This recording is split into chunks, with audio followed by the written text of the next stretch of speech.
Chapter 3. After yesterday, days passed in a gray fog. I was becalmed, without energy, without hope, with no sight of land. I could remember feeling better, but I somehow couldn't believe in it. There was nothing but this. Sometimes I managed to get out of bed.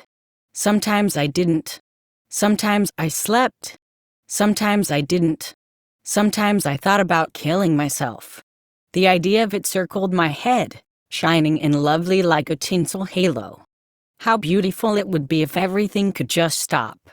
If I could stop. If I didn't have to feel like this. Yes, I thought about it and thought about it, but I was too exhausted, too depressed, to do anything about it. That should have been funny, right? Sometimes I took out my phone and looked at grainy, flash-flooded photographs of a glittering man standing against a wheelie bin. One day, in a fit of energetic self-loathing I didn't want to waste, I deleted them. Sometimes the doorbell rang. I ignored it. Sometimes my phone rang. I ignored it, too. Sometimes it kept on ringing, but the noise came from another country, a different life. And then I got better. I woke up one drizzly afternoon and, although I still felt like shit, it suddenly seemed possible to function. I got up, heated some Heinz tomato soup and, giddy with triumph, ate it. There had been a subtle realignment of the spheres. The world was somehow a place I could enter again. If life was a gray corridor lined with doors, it was now within my power to open some of them. Having experienced such unqualified success with the eating some soup door, I opened the having a shower door, followed by the reading the newspaper door. Not wanting to push my luck, I then went back to bed. The next morning found me stronger still, and I risked activities as dangerous as reading my email and checking my phone. I had 17 messages, 11 of which were Niall apologizing. The rest were, variously, my agent, Max, my mother, British Gas sending me an automated reminder to pay my bill, my agent again, and static on the line. As a terrifying demonstration of the incestuous nature of my social circle, my agent was actually Amy Miller, Max's wife-to-be. To be fair, she had been my agent first. Apparently my latest book had been well received, which was to say that people who liked that sort of thing had liked it. People who didn't, hadn't. However, it would pay the bills, which was all that mattered. I rang Amy, so she could congratulate me and I could congratulate her, and to confirm my attendance at the proposed readings, signings, and interviews. And possibly the Edinburgh International Book Festival next year, an occasion I thoroughly despised. I always seemed to get stuck next to the new Martinamy, as if the old one wasn't bad enough. Also, said Amy, when that was all done with, I'm having an awful dilemma and I need your advice. Oh, I cradled the phone against my shoulder so I could dig my hands into my dressing gown pockets and wander aimlessly about the flat. It must be exceptionally awful if you're asking me, huh? Yes. I don't know what to call myself. Amy Miller seems to be working for you. Yeah, I'm pretty fond of it and I intend to cling to it. But without going full on up the patriarchy, I'd like to at least acknowledge the fact I'm getting married. I felt amusement turn up the corners of my mouth very slightly. By accident or design, Amy always somehow managed to make me feel human. Perhaps it was because she knew how low I could fall, but never actually had to be there. I didn't doubt she would, but it pleased me, yes, it pleased me, that she'd never had to. As if, incapable as I was of looking after myself, I could protect someone else. Or, maybe, sometimes I just like to pretend to be normal. And Amy let me. Well, I said, if you're making an informed, conscious decision to suppress yourself, it's probably a feminist statement. My thoughts exactly. But I can't be Amy Miller Moradon Smith. That's the worst name in the universe. That is, indeed, the worst name in the universe. So, I could imagine her twisting a lock of hair idly round her fin chair. I don't know what to do. Make Max change his name instead, I suggested. I already thought of that, but he says Max Miller sounds like a serial killer. And I don't want to be married to a serial killer. Also a music hall comedian, I hummed a bit of Mary from the Dairy. You know, some weird shit, my friend, she said. And this isn't helping. Well, you could both change your names, I offered. To something completely different. Yes, like Shuffle Bottom, I coughed, remembering, out of nowhere. Dyke Street and a smirking glitter pirate. Clutterbuck, Hiskick, Gropuddock. Oh, you've sold me, she said.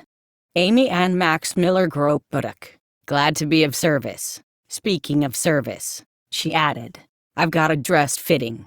Don't suppose you want to come with me. I really did not. I'm not that kind of gay, damn it. Can I do a part exchange? A homosexual is for life, not just for Christmas, she laughed. So, I'll see you a week on Thursday, okay? Sure you feel up to it? I can't postpone. No, I had been about to say all right, but for some reason my tongue tripped over the word. Okay. Anyway, it's just a signing. Drink beforehand? No, thanks. Great. I'll see you at the 3 Crowns at 6. I made an exasperated sound, not entirely devoid of affection. What part of no did you fail to understand? The part where it means yes. See you soon, Ash. I'll bring pictures of my dress. She made an extravagant kissing sound into the phone and hung up. The conversation left me feeling both better and faintly unsettled, although I couldn't work out precisely why. I put it down to the general restlessness that sometimes accompanied getting through a depressive period. When I was lost in the fog, it was as though nothing else existed. And, afterwards, it seemed incomprehensible that I had ever really thought like that. Self-recrimination inevitably followed. The tapestry of my life was a ruin of unraveling threads. The brightest parts were an nonsensical madman's weaving. And now every day was a gray stitch, laid down with an outpatient's patience, one following the next, following the next, following the next, a story in lines, like a railway track to nowhere, telling absolutely nothing. I'd wasted so much of my life, so many of my days, and all of my promise, all of my dreams, lost to hospitals, to depression, to wanting to die. This wasn't how it was supposed to be. This is not who I am.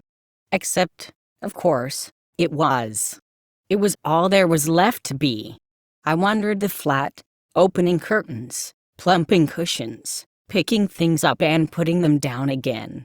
Sitting distractedly on the arm of the sofa, I found myself going through the photos on my phone. I even plugged the thing into my computer to see if there was some sort of hidden recycle bin from which deleted objects could be restored. There wasn't. Chapter 4. A week, on Thursday, I met Amy, as arranged, at the 3 Crowns. It claimed to be a traditional English pub, which meant dark wood and warm beer. Not that I would be drinking. Not after Brighton. Stitch on, lunatic. Amy was sitting at a table in the dingiest corner, sipping a pint and reading on her iPad. I had a terrible record for showing up to things, but she still hadn't given up on me. I couldn't tell if that made her stubborn, foolish, or nice. Hey you, she said, jumping up and hugging me. I gave her an AWK word squeeze. Extravagant air kiss. Mwah, darling, mwah. This was another fossil of a joke. I couldn't remember where it had come from. I had a horrible feeling it might have been me. Leaning in, I went through the motions. Mwah, mwah, sigh. And I bought you a drink. Full fat Coke, not diet, on the rocks, with lime not lemon. Thank you. I sat down, unbuttoning my coat and unwinding my scarf. It's okay? She smiled at me. You're a cheap date. It's one of the things I like about you. What about my swashbuckling charm and pretty face? Went without saying, sweetie, I took a sip of my Coke to hide a smile. Amy was the sort of woman who occasionally made me wish I weren't gay and clinically insane. She was pretty in what I thought was probably an Elizabeth Bennet sort of way. Lively eyes, wicked smile. "It's colder than Satan's arse crack out there," she went on cheerfully. "Where's the bloody spring gone?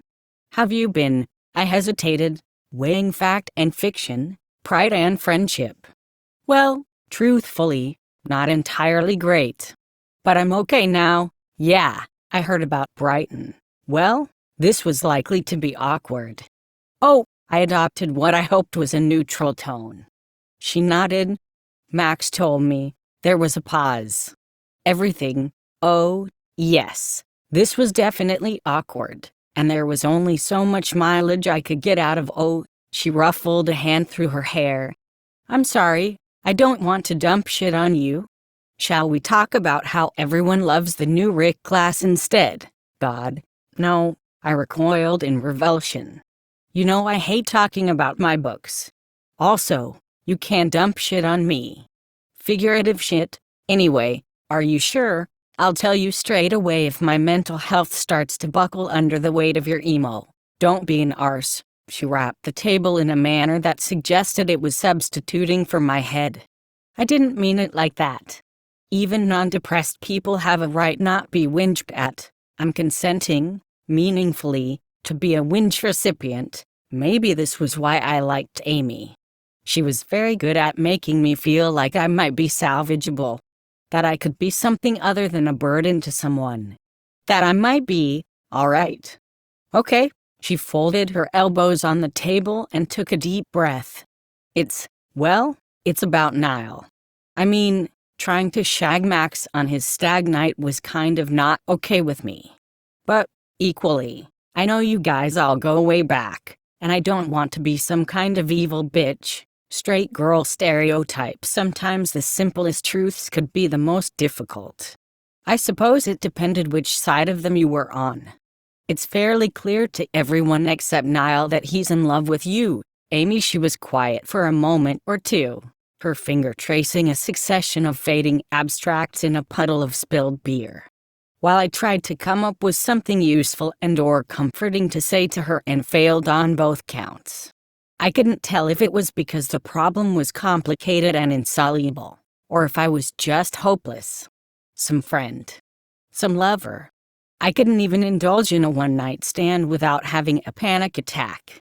And here I was thinking about myself, as usual. Amy looked up and sighed. "It just feels like whatever happens, someone is going to get hurt. I'm not mad keen on that bit. No, but that's just the way it is. Sometimes." We stared moodily into our drinks. "Did happiness always used to be this complicated?" Amy asked after I shrugged. "I have no idea. Happiness and I are barely on speaking terms these days." Her eyes held mine for a moment. There was pity there, which of course I hated, but also warmth.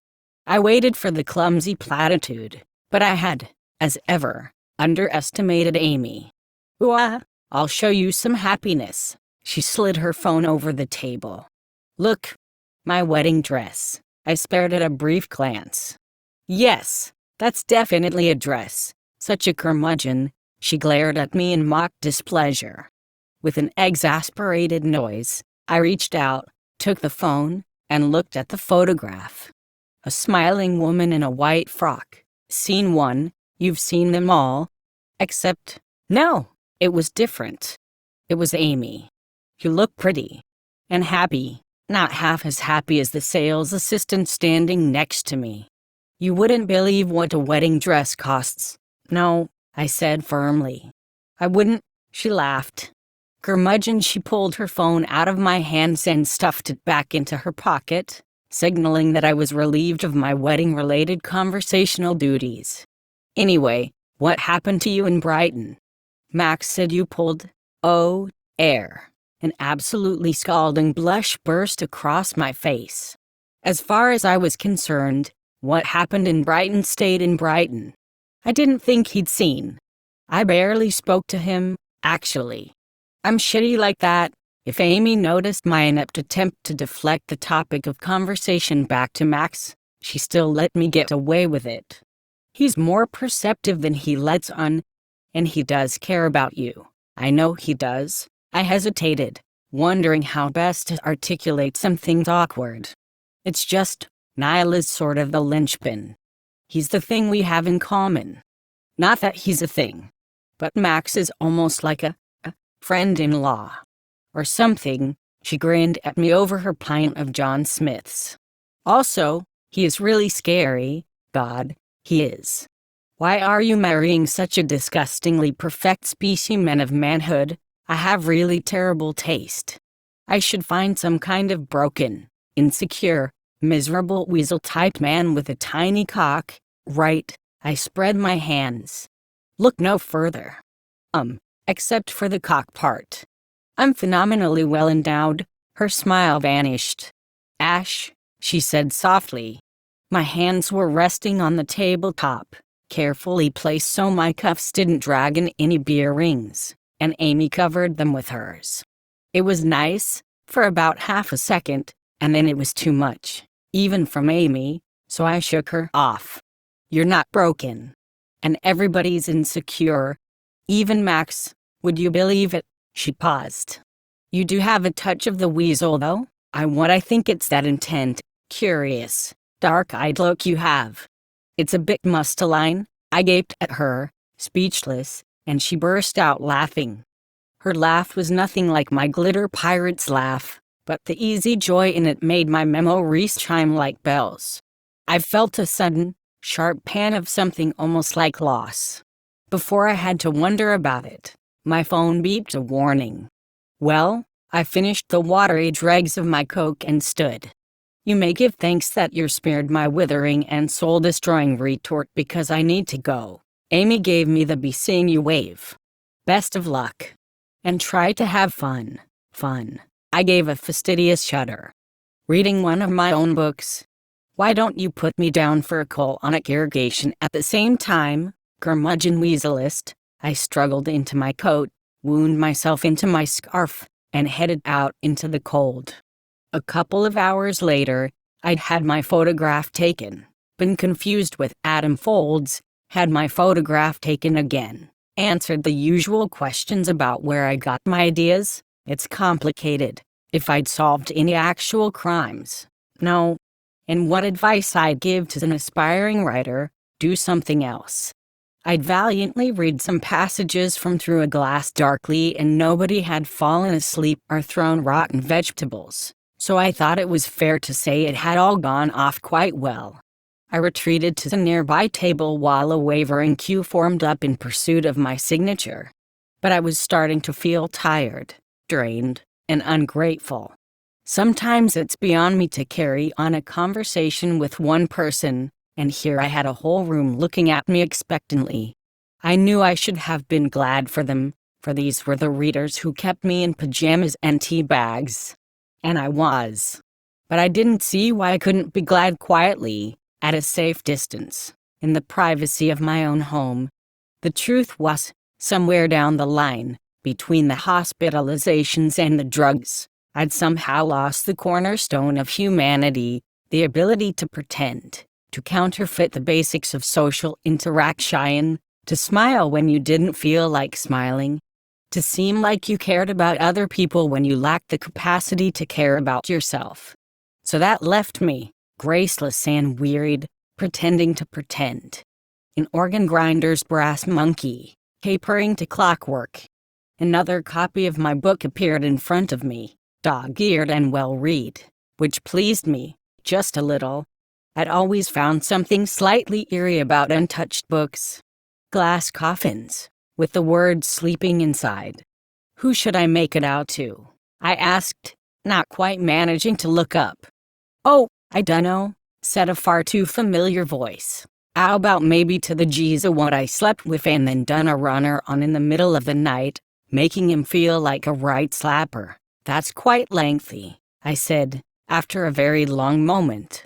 I may have to adapt it a little. Whatever. I wrote out my message, signed, closed the book, and pushed it back across the table.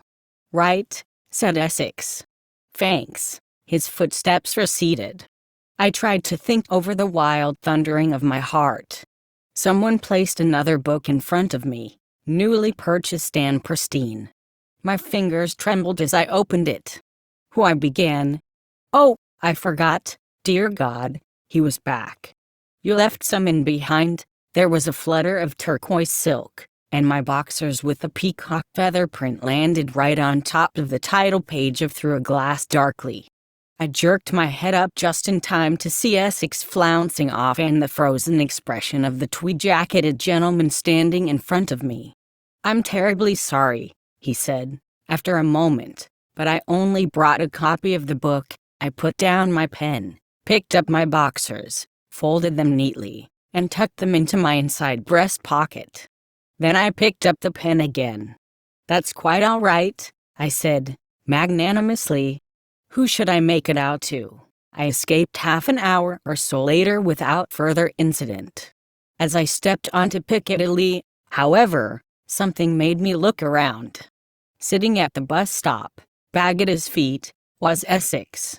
He was wearing the same pointy-toed boots he'd had in Brighton and another pair of skinny jeans, a top that looked like knitted fishnet, and, presumably in deference to the occasion, a formal, fitted jacket with rhinestone-studded lapels. Metal bracelets and leather ties circled both wrists, his ears glinted with gold, and he had a sort of beaded crucifix hanging around his neck.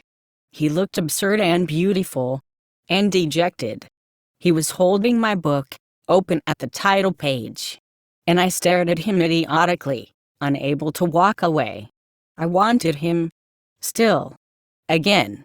Just as much as I had when I'd seen him in Brighton. It was madness, and I knew madness, in all its many colors. I could just about justify indulging the impulse of a moment, but this was starting to look like a habit. What the fuck was wrong with me? Why, in all the vastness of the world, did a sparkly idiot from Essex make me feel alive? I sat down beside him. He didn't look at me. To the bloke I fucked, A. Winters, he read. Nice. That's really nice. I don't think you're a very nice person. I'm not, I said. There was a long silence. So, am I some sort of minger or someone? I cast him a startled glance. No. What? You're quite attractive. Bet you can't even remember my name. That right, Alistair Ashley Winters. How do you know? Looked it up on Wikipedia, didn't I? Not in a like-stalking way, for fuck's sake. I smoothed my cuffs in an effort to moderate my exasperation. It was a one-night stand. You weren't expecting to take me home to meet Nana Essex, were you? Leave my Nan out of this. He wagged a finger at me, faded silver gleaming on the nail like a piece of fallen star. Just 'cause it was a hookup don't mean you go running out like you was on fire. Dinar what I mean? That was bang aht of order. I suddenly noticed that his eyes were blue. A pale, changeable blue that shifted in the light and with his mood, mapping a subtle, private spectrum from gray to green. I found them rather lovely, and it was terrifying. Well, I snapped, I'm sorry I failed to display the appropriate casual sex etiquette, but what would have been the point of hanging around? Dunno. Could have had breakfast, could have done it again. But it's not about that. What is it about? Then, he turned and caught me staring, and, like a fly in honey, I couldn't turn away. I thought you liked me, he said simply. It's not like I wanted to marry you or nothing, but I didn't think you was gonna make me feel like a slapper. I still couldn't break his gaze. I was dying in the sweetness of looking at him, his eyes. The laughing mouth that had kissed mine, and made me burn and shiver and feel. Chiseled wannabe model features. The overly tended beard and lashings of fake tan that had somehow stopped being objectionable. It was official, I'd lost it. I don't like anyone, I said. What? Nobody? Yes, nobody. Oh my God. Babes. His eyes widened. That's really, sad, fantastic. Pity from a man whose preferred skin tone was orange. I shrugged. I read your book, said Essex after a moment, waving it at me. I thought it was good, actually. Not Dan Brown good. But I liked it, thank you. I thought the title was well clever, he went on. 'Cause like his name is Rick Glass and the book is called Through a Glass Darkly. Like the Annie Lennox song. Oh, good God. I put my head in my hands. It's from the Bible, yours. I haven't read it. He shot me an appraising look. Have you? Well, no, I flustered. But it's a cultural consciousness thing. What's that about? It's kind of the way people know things about things, without really knowing things about them. He poked me playfully in the arm. That sounds like rubbish, mate. So, how's it go? The full thing, I recited for him. For now we see through a glass, darkly, but then face to face. Now I know in part, but then shall I know even as also I am known. 222 That's well nice, he said, seeming pleased. I don't know what it means. 'Cause you can't see through a glass if it's dark, can you? You're quite right, Essex. I shall complain to the editor, isn't that like God? I suppose it must be. Don't think he's in. I put my hands in the air, miming shock. What's a nice boy like you doing spouting blasphemies like that? It's not being rude. He looked a bit affronted. It's just what I think, is all. There was another awkward silence. It was a chilly evening, but warmth was creeping across my skin like the promise of summer. I felt weak and shivery with longing. So what if he was a habit? There was still no reason anyone would have to know. I stirred the dust of my pride. Nothing. Fuck it then. So, I said, I have, this antique roll-top writing desk. At my flat. Where I write. I wondered if you'd be, interested in, he played with one of the leather bracelets tied round his wrist. What, fucking me over it? He grinned gleefully. I knew you liked me. I like fucking you. It's not the same thing. Whatever, babes. That seemed close enough to a yes for me to take it as one. Something that might have been relief rolled through me, though why I felt relieved that an idiotic glitter pirate from Essex had generously consented to fuck me over my writing desk. I had no idea. I got some conditions though, so much for that. I sighed. What conditions? One, he said, holding up a finger to illustrate the point. You're not allowed to make me feel like a prosy. I wasn't proposing to pay you. Shoo up. 2 up went the second finger. You've gotta say my name. I blinked. While we are fucking, just like, in general, and if I agree, we can, an odd moment to turn self-conscious, but for some reason I couldn't quite manage to finish the sentence. Yeah, he gleamed a smile at me. A white. There was a pause that grew into silence that grew into a great yawning chasm. Essex was regarding me with apparently endless patience and wicked amusement in his eyes. I stared at my shoes. Do you need to phone a friend? He asked, finally. I cleared my throat. It's just, yeah, there's, well, a very slight hitch. Oh, yeah, I shot a look at him. Are you doing this deliberately? He blinked slowly. Innocently. Doing what, babes? Oh, you fucker. I twisted my fingers together. I can't remember your name. Okay? Okay. I'm sorry, he cackled. Didn't think so.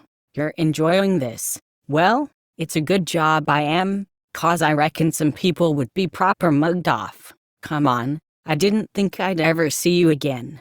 There was no point, he just looked at me. I've said I'm sorry. What more do you want me to do? Beg, maybe later. I choked on my own breath. Heat ran right over my skin. Rather breathlessly, I said, Good sir, may I please have the honor of your acquaintance?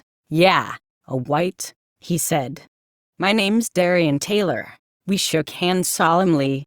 Then he grinned. And I'm gonna make sure you never forget it.